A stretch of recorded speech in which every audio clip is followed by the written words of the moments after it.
এই তুই আবির না? আমি পিছনে তাকালাম। লম্বা চুলের কয়েক গাছে সামনে ছড়িয়ে রাখা, চোখের ভ্রুতে স্বল্প চিকন কাজল রেখা। মুখটাকে আমি চিনি, কিন্তু কোনো কথা না বলে আমি তাকিয়ে রইলাম মুখের দিকে। সামনে থাকা মেয়েটা আবারও প্রশ্ন করলো, এই তুই তো আবিরই, আমাকে চিনতে পারছিস না? আমি মিতু, এই ছেলে। বন্ধুদের সাথে ক্যাম্পাসে বসে আছি, পিছন থেকে মেয়েটা আমার নাম ধরে ডাকে। আমি ঘুরে তাকাতেই অবাক হই। চিরচেনা মিতু আপুর মুখটা আমার চোখের সামনে। আমি ওনাকে দেখব একদমই আশা করিনি। ওনাকে দেখেই বুকের ভিতরটা হঠাৎ কেমন যেন দ্রুত গতিতে টিপ টিপ করা শুরু করে দিয়েছে। আমি মুচকি হেসে জবাব দিলাম, হ্যাঁ আপু, আমি আবির, তোমাকে চিনতে পেরেছি। তাহলে প্রথমে কথা কেন বলিসনি? দূর থেকে দেখেই তোকে চিনতে পেরেছি, তাই এখানে কেন? আমি পিছনে তাকালাম। বন্ধুরা আমার দিকে হাঁ করে তাকিয়ে আছে, কারণ মিতু আপু সিনিয়র, শেষ ব্যাচ, আর আমরা সবে সেকেন্ড ইয়ারে। আমি বললাম, এমনি। আগের থেকে দেখি বেশি সুন্দর হয়েছিস, বড় বড় চুল, গায়ে স্টাইলিশ ব্লেজার, বেশ লাগছে কিন্তু তোকে। আমি মুচকি হাসলাম। বন্ধুদের দিকে তাকিয়ে বললাম, তোমরা যাও, কালকে কথা হবে। মিতু আপু আমার দিকে না তাকিয়ে বলে, ঢাকাতে কবে, কোথায় উঠেছিস? কিছুই তো জানি না। আমি বললাম, মিরপুর 2-এ উঠেছি, এসেছি তো 3 সপ্তাহ হয়েছে। মিতু আপু জবাব দিল, তাহলে চল আমার সাথে, মা, ভাবি, ভাইয়া তোকে দেখে খুশি হবে। একবারও জানানোর প্রয়োজন মনে করিস না, চল চল।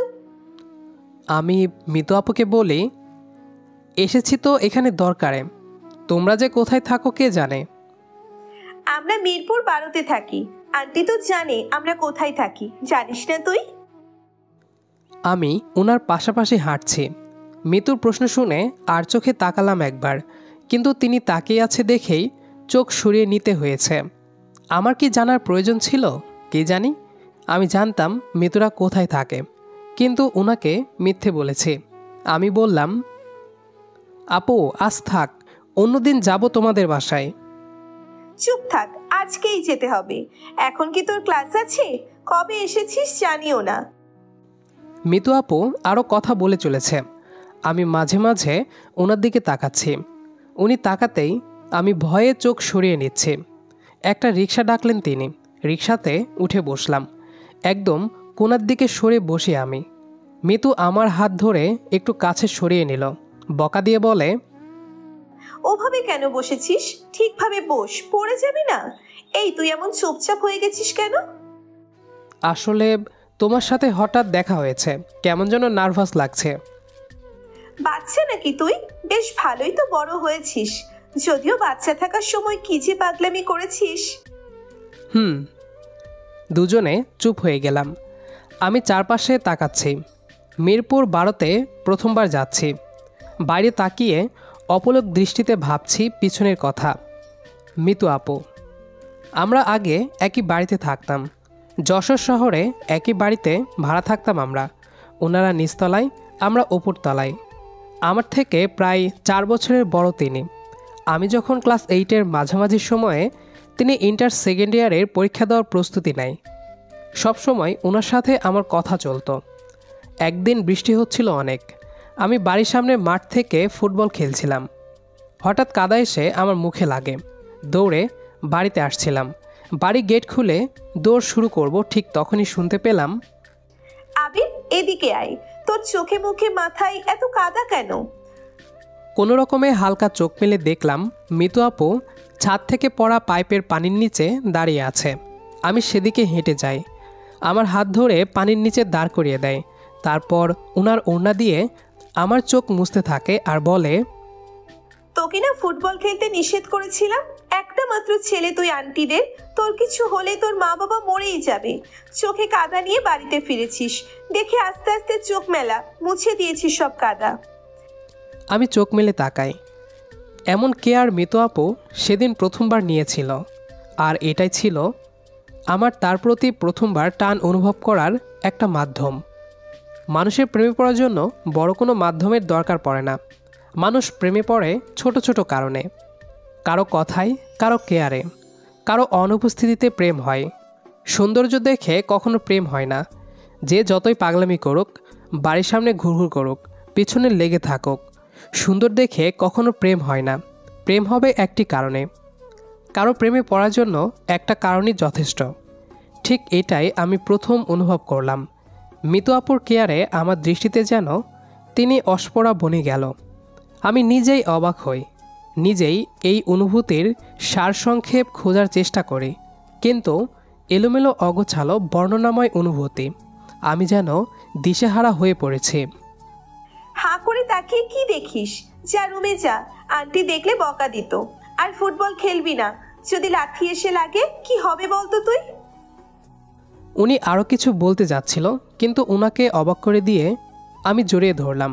তারপর কয়েক সেকেন্ড ওভাবে থেকে ছেড়ে দিই। দূরে সরে এসে বলি, থ্যাঙ্কস মিতু। আমার দিকে উনি হাঁ করে তাকিয়ে থাকে। আমি দৌড়ে চলে আসি রুমে।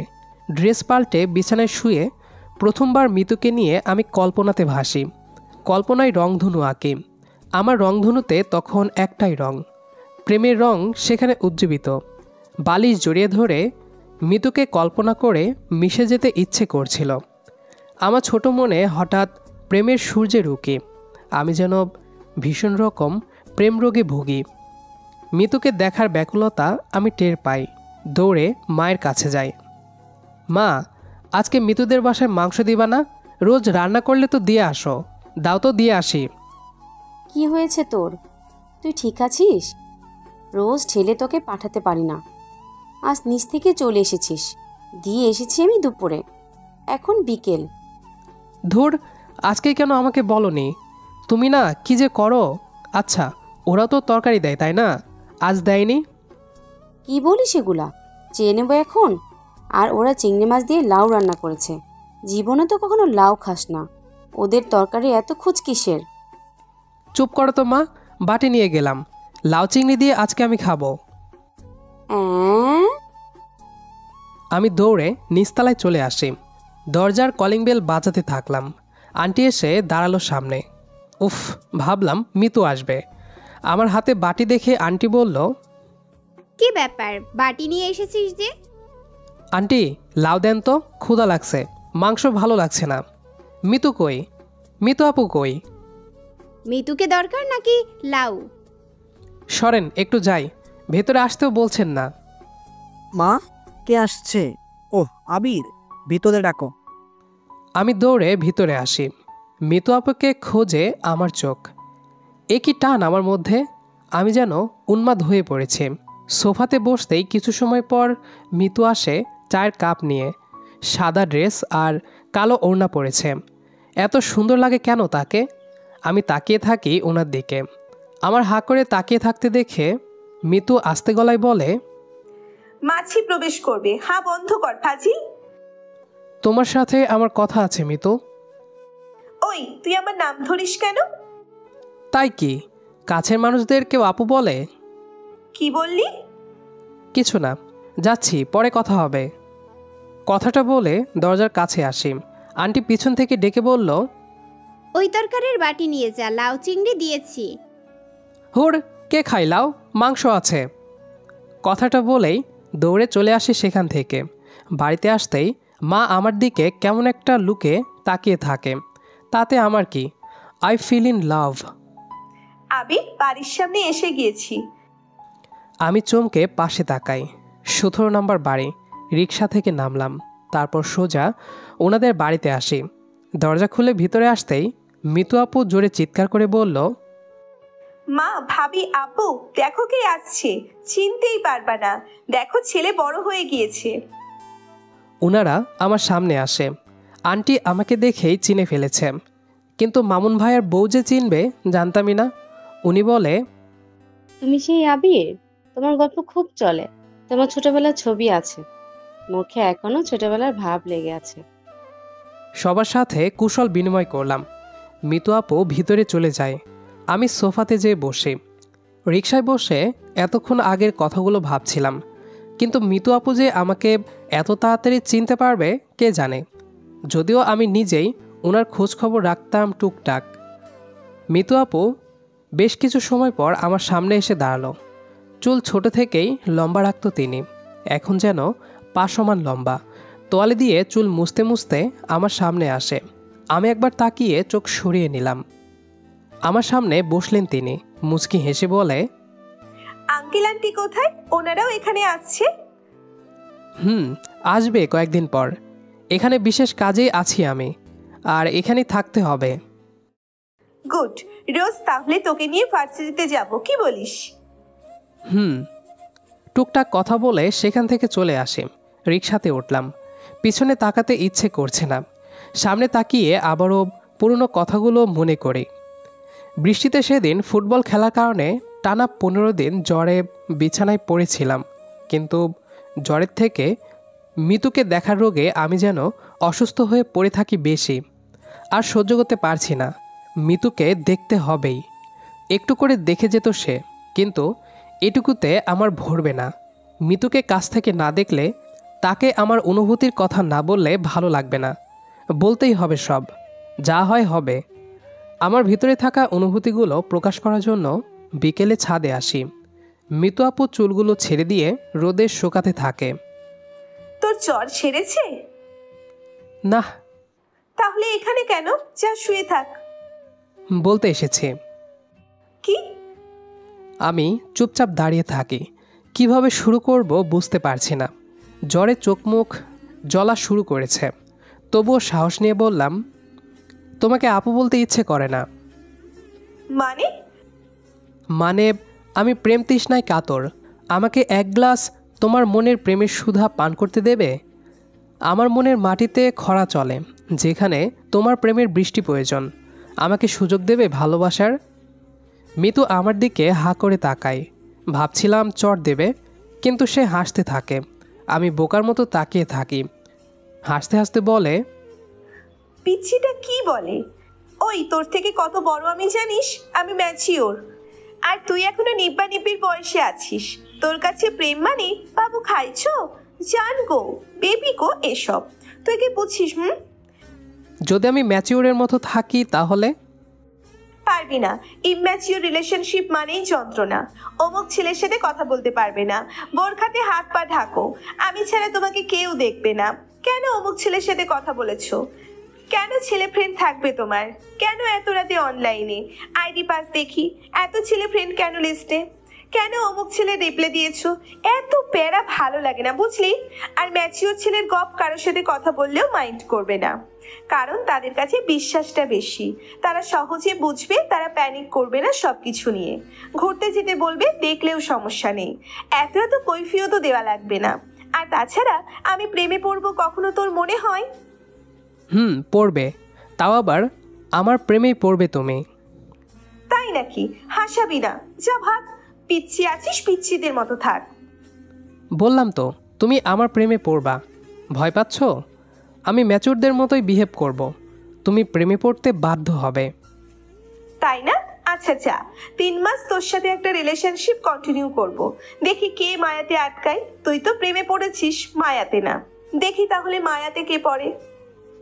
তুমি সব রকম মাধ্যম অ্যাপ্লাই করতে পারো, তবে তুমি আমার প্রেমে পড়বেই। ব্যাস, তারপর থেকে ওনার সাথে আমার রিলেশনশিপ শুরু। প্রথম 1 মাস বেশ ভালোই কেটেছে। একদিন স্কুল থেকে ফেরার সময় দেখি মিতু আপু বাড়ির সামনে দাঁড়িয়ে একটা ছেলের সাথে বেশ হেসে হেসে কথা বলছে। ছেলেটার গাল টেনে দিচ্ছে, যেটা সে আমার সাথেও করে। তাহলে আমার আর বাকিদের মধ্যে পার্থক্য কী থাকলো? মেজাজ আর শান্ত রাখতে পারি না, সোজা ওর সামনে যেয়ে দাঁড়ায়। আমাকে দেখে কথা বলা বন্ধ করা দূরে থাক, আরও বেশি হেসে গল্প করা শুরু করে দিয়েছে। আমি জোরে একটা ঝাড়ি দিই। আমার ঝাড়ি শুনে মিতু আপু চমকে যায়। জোর গলাতে বলি, তোমার সমস্যা কি? এত ছেলের সাথে হেসে হেসে কথা বলতে হয়? ওর গাল ধরে কেন টেনে দিবা? এত গায়ে পড়ার স্বভাব কেন তোমার? প্রবলেমটা কি বলো আমাকে? আমি ভিতরে যা, পরে কথা বলছি। না, পরে না। তুমি ছেলেদের সাথে আড্ডা দিয়েছ, মেয়েরাও ছিল, কিন্তু তোমাকে দেখে আমার জেলাস হয়। আমি এগুলো পারি না নিতে। তোমাকে কোনো ছেলের আশেপাশে সহ্য করতে পারি না, খুব রাগ হয়। আজকে থেকে তুমি যেখানে যাবা আমাকে বলে যাবা। আমি অনুমতি দিলেই যাবা তুমি। চলো ভিতরে। তুই যা, থাপড়িয়ে তোর দাঁত ফেলে দেবো বেয়াদব। তুমি যাবা হ্যাঁ কি না বলো। আমার মতো করে তোমার থাকতে হবে, কোনো ছেলের সাথে কথা বলা যাবে না, না হলে ব্রেক। ঠাস করে আমাকে একটা চট দেয় উনি। আমি গালে হাত দিয়ে দাঁড়িয়ে থাকি। আমাকে বলে, ঠিক এটার জন্যেই আমি রিলেশনশিপে জড়াতে চাই না। ভালোবাসা আসে না, এগুলো জাস্ট বিরক্তিকর। আমার লাইফ, আমার স্বাধীনতা, আমি রিলেশনশিপে যাব কেন? কোনো কারণ আছে কি? আমার ফোন ওয়েটিং থাকলেও কৈফিয়ত দিতে হবে। সারাদিন কেন কথা বলিনি সেটার কারণও ব্যাখ্যা করতে হবে। ও আমার বান্ধবীর বয়ফ্রেন্ড, সাথে আমারও ক্লোজ ফ্রেন্ড। আমরা এমন মজা হরহামেশাই করি। আজকের পর তুই আমার সাথে কথা বলবি না। তোকে দেখতেও চাই না আমি আর। যা সামনে থেকে। তুই পারবি না ম্যাচিওর হতে, তাই ইচ্ছে করে রিলেশনশিপে আসছিলাম। তোর প্রতি কোনো টানই হয়নি। আর প্রেম মায়া সে তো বহু দূরের ব্যাপার। মিতু আপুর কথা শুনে কাঁদতে কাঁদতে সেখান থেকে চলে আসি আমি। তারপর রুমে এসে দরজা আটকে বসে থাকি। একই বাড়িতে থাকার পরও আমাদের আর দেখা হয়নি। প্রায় 3 মাস পর স্কুল থেকে এসে জানতে পারি মিতু আপুরা ঢাকায় চলে গেছে। মামুন ভাই আর চাকরির সুবাদে ওনারা সবাই চলে যায়। আমার বুকটা স্যাদ করে ওঠে তখন। সেদিন থেকেই আমি চুপচাপ গম্ভীর হয়ে যাই। নিজেকে ম্যাচিউর বানিয়েছি। এখন কোনো কিছুতে অতি সহজে প্যানিক করার মুড আসে না। নিজেকে পরিবর্তন করেছি। এরপর কেটে যায় কয়েকটা বছর। আমি এখন সেকেন্ড ইয়ারের সাথে বাবার ব্যবসা সামলাতে হয়। 3 সপ্তাহ হয়েছে আমি আর মিতু আপু রোজ একসাথে আসি। ওনার সাথে এখন প্রয়োজন ছাড়া কথা বলি না, তবে ওনার প্রতি যে আগের মতো একটা টান আছে এখনও তা টের পাই, কিন্তু প্রকাশ করি না, করতেও ইচ্ছে করে না। রিক্সা করে ভার্সিটিতে যাচ্ছি। তিনি বললেন, আবির, তোর ছোটবেলার কথা মনে আছে? হ্যাঁ আছে। কেন? না, এমনি। আজকে ক্লাস শেষে অপেক্ষা করবি, শপিংয়ে যেতে হবে। ভার্সিটিতে আসি। 2টা ক্লাস পর ক্যাম্পাসে এসে বসলাম। বন্ধুরা পাশে এসে দাঁড়ালো। শুভ বলল, কি ব্যাপার বন্ধু, তুমি বড় অপুর সাথে রিলেশনে আছো? বাহ। আরে এমন কিছু না, পরিচিত। আগে একসাথে ভাড়া থাকতাম যশোরে। ব্যাস, পরিচিত বলেই কথা হয়। বুঝলাম। চলো আজকে একটু ভাইকে ঘুরে আসি। আচ্ছা চলো। ভার্সিটি থেকে বের হয়ে চলে আসি ওদের সাথে। প্রায় সারাদিন ঘুরে বাড়িতে আসলাম সন্ধ্যার দিকে। কলিং বেল বাজালাম। কাজের ছেলের বদলে মিতু আপু দরজা খুলে দিয়েছে। আমি অবাক হয়ে বললাম, আপু তুমি? তোকে ক্যাম্পাসে বসতে বলেছিলাম, তুই চলে এসেছিলি কেন? বন্ধুরা ছিল, ওরা বলল ঘুরতে যেতে, তাই গেলাম। ফ্রেন্ডস কতজন? 8 জন। মেয়ে কয়জন? 5 জন। আর তোরা 3 জন ছেলে? বেয়াদব, এত মেয়ে ফ্রেন্ড, আজব। কথাটা বলে উনি আমাকে সরিয়ে দিয়ে বাইরে চলে আসে। আমার দিকে না তাকিয়ে হনহন করে চলে যায়। আমি হাবার মতো ওনার চলে যাওয়া দেখতে থাকি। উনি এমন বিহেভ কেন করছে বুঝলাম না। 2 মাস পার হয়ে যায়। মিতু আপুর সাথে আবার আগের মতো মিশতে শুরু করেছি, কিন্তু ঠিকভাবে কথা হয় না। উনি ফোন দেয়, কিন্তু আমি ব্যস্ত থাকি। বাবার বিজনেস অফিসটা আমাকে সামলাতে হচ্ছে। মূলত এখানে আসার পিছনে বিজনেসটাই কারণ। অফিসের মিটিং করি ফোনে। একটা কল আসে, তাকেই দেখি মিতু আপুর কল। আমি কেটে দিই। আবারও কল আসে। কয়েকবার কল আসার পর গ্রুপ কল থেকে বের হয়ে রিসিভ করলাম। কি ব্যাপার, তোকে ফোন দিই চোখে দেখিস না? ফোনটা কি বাজে না? অ্যানাদার কল কেন থাকে? কার সাথে এত কথা বলিস? বন্ধুদের সাথে একটু গ্রুপ কলে ছিলাম। মেয়ে ছিল নিশ্চয়ই। হ্যাঁ, কেন? ফোন রাখ তুই, বেয়াদব। আর কালকে দেখা করিস। ফোন কেটে দেয় তিনি। আমি ফোনের স্ক্রিনের দিকে তাকিয়ে থাকি কিছু সময়। তারপর সকালে বাবার ফোন কলেই ঘুম ভাঙে। রিসিভ করতেই তিনি জানাই, এখনই বের হও তানভিশার সাথে। আমাদের নতুন সাইটে যে কাজ চলছে তার তদারকি করে। আমাকে এখনই মেল পাঠাতে হবে। উনি কল কেটে দিলেন। তানিশা বাবার পার্সোনাল সেক্রেটারি। তাড়াতাড়ি উঠে বের হলাম।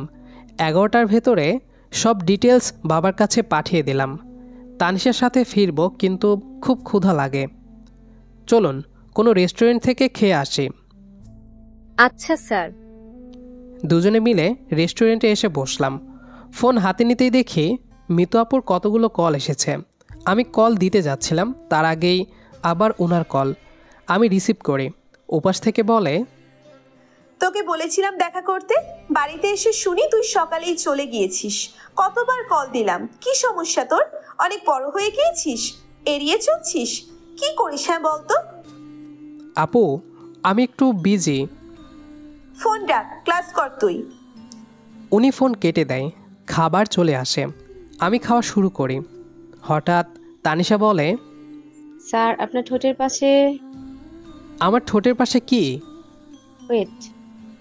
তানিশা টিস্যু নিয়ে আমার ঠোঁটের উপরে হয়তো খাবারের অংশ লেগেছিল, সেটা পরিষ্কার করে দিচ্ছিল। তখনই পিছন থেকে শুনলাম, বাহ, তাহলে আমাকে এড়িয়ে চলার তোর এটাই কারণ? তোর গার্লফ্রেন্ড ছিল, আমাকে বলিসনি কেন?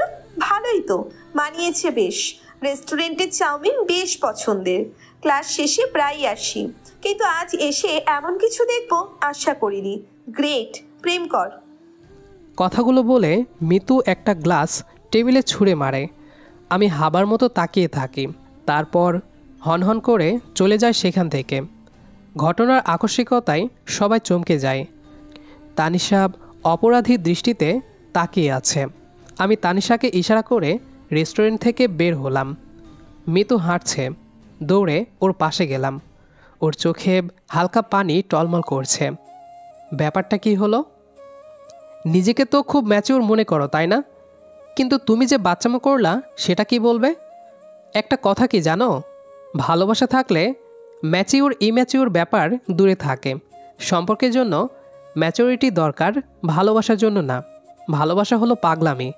ভালোবাসে যে সেই বুঝতে পারে জেলাসি কাকে বলে। যেমনটা আমার হয়েছিল, যেমনটা তোমার হচ্ছে। ভালোবাসা ভর করলে এত বেশি চিন্তাভাবনা মাথায় থাকে না, কখন কি বলতে হয়। তোমাকে তো মায়াতে জড়াতে পারিনি, কিন্তু জড়িয়ে গেলে। তানিশা আমার বাবার পিএস, অফিসের কাজের জন্যই ব্যস্ততা ছিল। যাই হোক, আমার এসব মায়া প্রেম আসে না। কি দরকার নিজের খেয়ে কাউকে কৈফিয়ত দিতে যাব? কি দরকার কার সাথে ঘুরি, বিজি থাকি, কি করি, এসব বলতে যাব কেন? কথাগুলো বলে থেমে গেলাম। মিতুও দাঁড়ালো।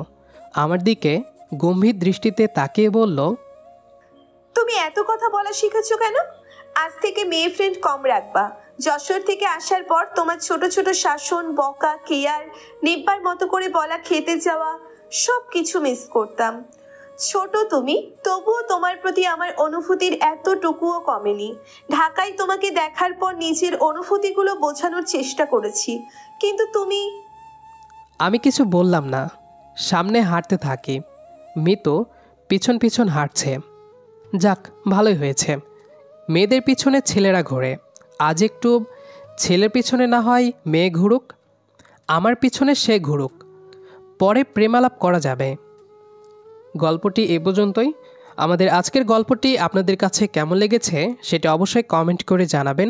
দেখা হবে আবারও নতুন কোনো গল্প নিয়ে। সে পর্যন্ত আমাদের সাথেই থাকবেন। আর পুরো গল্পটি শেষ পর্যন্ত শোনার জন্য সবাইকে অসংখ্য ধন্যবাদ।